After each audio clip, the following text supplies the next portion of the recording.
बॉलीवुड में बहुत सी अदाकाराएं अपनी खूबसूरती के लिए फेमस रही हैं। रेखा, मुमताज, मधुबाला, डिम्पल और नरगिस, इनकी खूबसूरती के चर्चे तो आज भी होते हैं और उन्हीं में शामिल थी एक और खूबसूरत हसीना जिसका नाम था मीना कुमारी। इनका असली नाम था महजबिन बानो, जो अभिनय की दुनिया में मीना कुमारी के नाम से मशहूर हुई थी। मीना कुमारी खूबसूरती के साथ साथ अपने हुनर से भरपूर थी। कहते थे कि दिलीप कुमार जैसे जानदार एक्टर को भी मानी कुमारी के सामने स्थिर रहने में मुश्किल होती थी।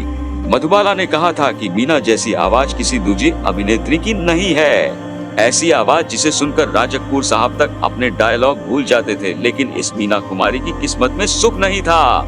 निजी जिंदगी में उन्हें इतने जख्म मिले कि केवल 39 साल की उम्र वो दुनिया से रुखसत हो गई। नाम, इज्जत, शोहरत, काबिलियत, रुपया, पैसा सभी कुछ मिला पर सच्चा प्यार नहीं। ये वाक्य मीना कुमारी पर बिल्कुल फिट बैठता है। जहाँ एक तरफ बला की खूबसूरत मीना कुमारी पर सारा जमाना फिदा था, वहीं उनका दिल किसी और के लिए धड़कता था। हम सफर मेरे हम सफर, पंख तुम परवाह। कहते हैं जो गम की तस्वीर मीना कुमारी बना सकती थी वह कोई और नहीं बना सकता था, लेकिन वो गम कहां से आया ये सिर्फ मीना कुमारी ही बता सकती थी। मीना कुमारी के अलावा एक शख्स और भी है जिन्हें उनके गम की जानकारी थी, उनकी फिक्र थी, और वह शख्स है मधुप शर्मा। मधुप शर्मा ने अपनी किताब आखिरी 2.5 दिन में मीना कुमारी की अंदरूनी शख्सियत की वे शबीहें पेश की है, जिसे पढ़ने के बाद एक बार वक्त ठहर जाता है और कहता है काश ऐसा न होता। मीना कुमारी बॉलीवुड के आसमां का वो सितारा थी जिसे छूने के लिए हर कोई बेताब था। मीना कुमारी हिंदी सिनेमा में अपने समय की चर्चित अभिनेत्री थी जिन्होंने अपनी कामयाबी का एक नायाब इतिहास रचा, लेकिन पर्दे पर रिश्ते की बुनावट और गर्माहट को साकार करने वाली मीना कुमारी अपने जीवन में इस गर्माहट के लिए जीवन भर तरसती रही। मीना की जिंदगी काफी दर्द भरी रही, जिसकी वजह से उन्हें ट्रेजेडी क्वीन कहा जाने लगा। लेखक मधुप शर्मा अपनी किताब आखिरी 2.5 दिन में बताते हैं, मीना कुमारी जब पैदा हुई तो उनके परिवार में कोई खुशी नहीं मनाई गई।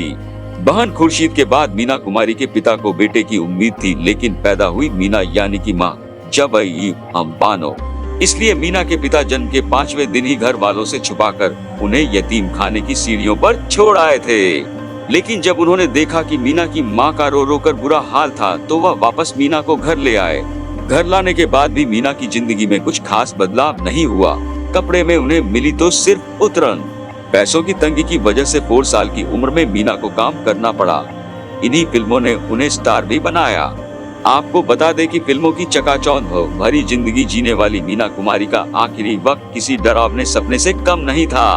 उनके आखिरी वक्त में तो उनका कोई अपना और नहीं रिश्तेदार उनके साथ थे।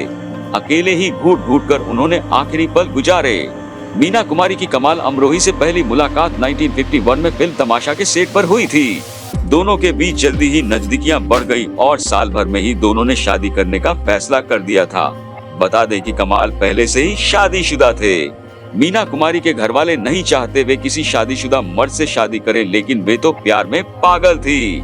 उन्होंने परिवार वालों की मर्जी के खिलाफ जाकर कमाल अमरोही से शादी कर ली। कुछ वक्त तो शादीशुदा जिंदगी ठीक ठाक रही, लेकिन फिर रिश्ते बिगड़ने लगे। शादी के बाद कमाल अमरोही नहीं चाहते थे कि मीना कुमारी फिल्मों में काम करें। वे उन पर शक करने लगे थे और शक के चलते उन्होंने पत्नी पर कई सारी पाबंदियां लगा दी थी। कमाल अमरोही ने शर्त रखी थी मीना कुमारी के मेकअप रूम में कोई आदमी नहीं जाएगा। उन्हें 6.30 बजे घर पहुंचने का हुक्म था। वैसे तो मीना कुमारी उनकी सारी शर्तों को मानती थी, लेकिन कई बार वे घर वक्त पर नहीं पहुंच पाती थी और इसी बात को लेकर झगड़े होने लगते थे। बता दें कि शकी पति कमाल अमरोही ने अपने असिस्टेंट को पत्नी की जासूसी करने के लिए लगा दिया। खबरों की माने तो एक फिल्म के मुहूर्त पर गुलजार उनके मेकअप रूम में पहुंच गए। इस बात से गुस्सा होकर अमरोही के असिस्टेंट ने मीना कुमारी को तमाचा तक मार दिया था। शक की वजह से मीना कुमारी और कमाल अमरोही के बीच रिश्ते इतने ज्यादा बिगड़ गए कि दोनों ने 1964 में तलाक ले लिया था। इसके बाद मीना धर्मेंद्र के करीब आई, लेकिन शायद उनकी किस्मत में सच्चा प्यार था ही नहीं, धर्मेंद्र से भी उन्हें धोखा ही मिला। जिंदगी में सच्चा प्यार न मिलने की वजह से मीना कुमारी को शराब पीने की लत लग गई।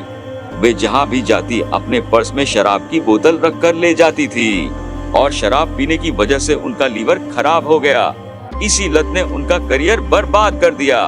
एक से बढ़कर एक फिल्म देने वाली मीना कुमारी ने नाम, पैसा और शोहरत खूब कमाया, लेकिन कहा जाता है कि आखिरी वक्त में उनके हालात इतने खराब थे कि उनके पास खुद का इलाज करवाने के लिए पैसे नहीं बचे थे। उनके पास अस्पताल का बिल चुकाने तक के पैसे नहीं थे। बता दें कि 4 फरवरी 1972 को की फिल्म पाकीजा रिलीज हुई और अगले महीने 31 मार्च 1972 को उन्होंने दुनिया को अलविदा कह दिया। ये फिल्म उनके करियर की सुपर डुपर हिट साबित हुई।